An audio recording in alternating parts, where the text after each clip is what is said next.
we get a commentary by Sylvester McCoy, who is the Doctor, Bonnie Langford, who is Mel, his companion, and Pip and Jane Baker, the writers. On these commentaries, Pip and Jane Baker, along with the one for the trial, they're on the trial one, but they're not on Mark of the Rani, thank God. They tend to repeat a lot of what they say in the making ofs, because you get them for all their ones. They've got a making of. Not every DVD has a making of, but for Pip and Jane Baker's ones, the Mark of the Rani has a making of.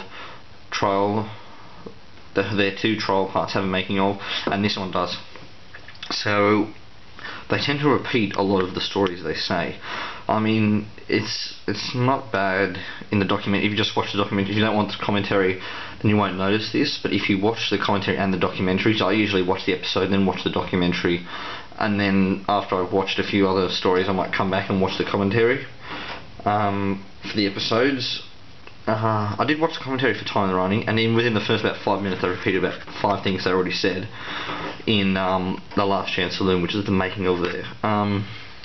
So that's my only problem with the commentary. It's great to see Mel, Bonnie Langford, on there, because this is her first commentary track for any of her stories. She's not on any of the 2 stories for Trial.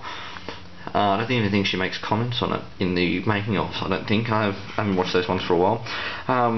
And she's not on Delta the Bannerman, and for the Paradise Towers notes I've seen, she's not on that either. So she's only got one other story she could possibly be on, but so far she's on Time of the Rani. So she has to pick the worst story to go on. Doesn't matter. It's great to see her on there, and Sylvester McCoy is always great as the host there. The Last Chance Saloon. Cast and crew reflect on working at a critical time when Doctor Who was given its last chance. This is what I mean. This is a lot on how the BBC dealt with season 23 and the trial season, which is, sorry, the same thing, the trial season, and how they went about to try and change it. They actually made a concerted effort to try and revamp the series, but they didn't give it more money, unfortunately, which is probably what it needed.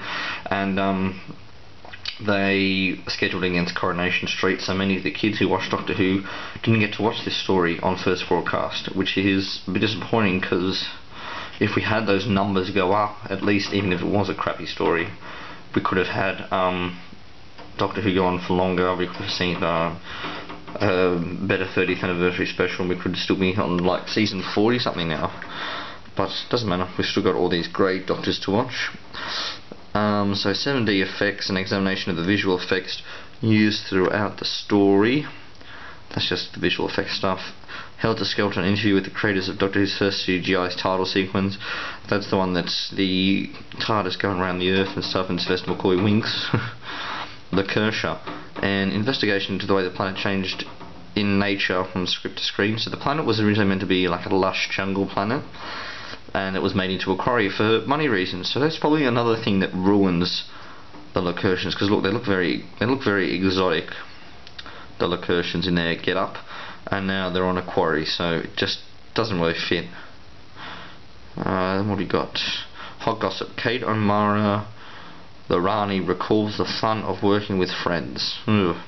Yeah, that's just her talking about stuff she's done in life. On location, Guy Micklemore from BBC Breakfast Time interviews Sylvester McCoy, Bonnie Langford and Kate O'Mara on location. So that was good, just to see like a bit of 1987 stuff, because obviously back then you didn't get like confidential like we do at the end of every episode. So that was probably good for people back in the 1980s to see how they made the episode, even if it's only like 5 minutes, not that long. Blue Peter. Janet Ellis introduces Sylvester McCoy. It's just him getting introduced to the public as the new Doctor. Radio Times billings as usual for your computer. Production information subtitles. Photo gallery. Digitally remastered picture and sound quality. And Easter eggs. I think there's something like 3 Easter eggs on here or something.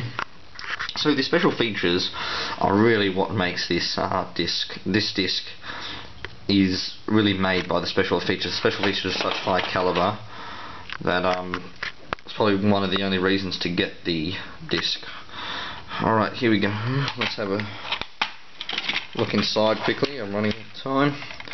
So we've got the usual chapter points for each of the parts. Oh, sun on there. The usual information on production at the time, which tells you the turbulence time they had. There we go, the usual time in the Rani Doctor Who with the same coloured background as on the DVD cover, because it's just a standard release, just this by itself. Take that off.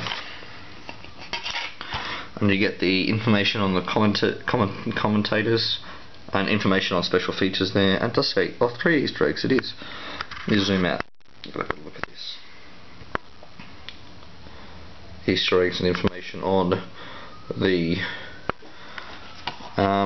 special features. Alright, so we slide that back in. I'll give my judgment on the DVD.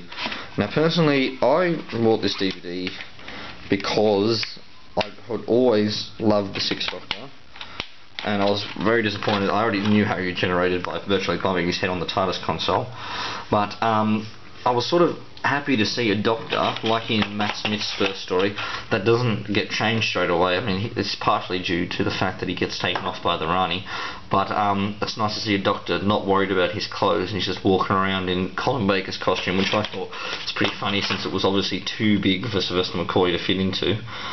But that was a good little tribute to Colin Baker, but unfortunately it doesn't make up for the crap ending he did have in the end.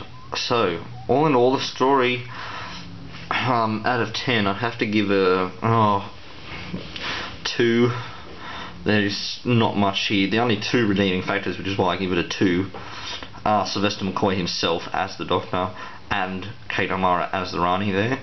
Those are the only 2 redeeming factors. Everything else just seems so contrived, and it's like plodding along, and it's just, sometimes it just feels hard to watch this story. Like the Doctor and Mel fight at one point because the Doctor thinks she's the Rani. I don't know how the Rani manages him to think that. Supposedly amnesia, but whatever.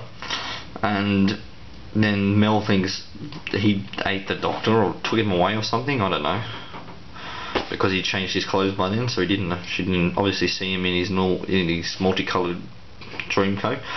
But so there's just so many moments that don't make sense, and then there's all the explaining it then they have to do to say this is the strange matter asteroid, blah blah blah blah blah. So that's why it brings it down to a 2 for me. It's just, even for me, it's just too hard to sit through. But the special features definitely bring it up for me. Special features always of a high caliber. The commentary and the documentaries on here are fantastic. For such a crappy episode of Doctor Who, they've got some great special features to make up for it.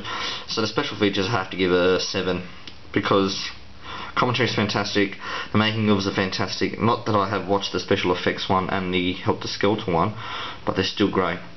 The CGI one doesn't matter. Alright, so I give that a 7 and the story a 2 for an average of 4. It's not very good, 4.5. Alright, so that's my review of Doctor Who Time the Rani DVD. Hope you continue, just hit the like button, comment, subscribe, rate, and I'll see you next week with a new review. Thanks for watching my review of Time and the Rani.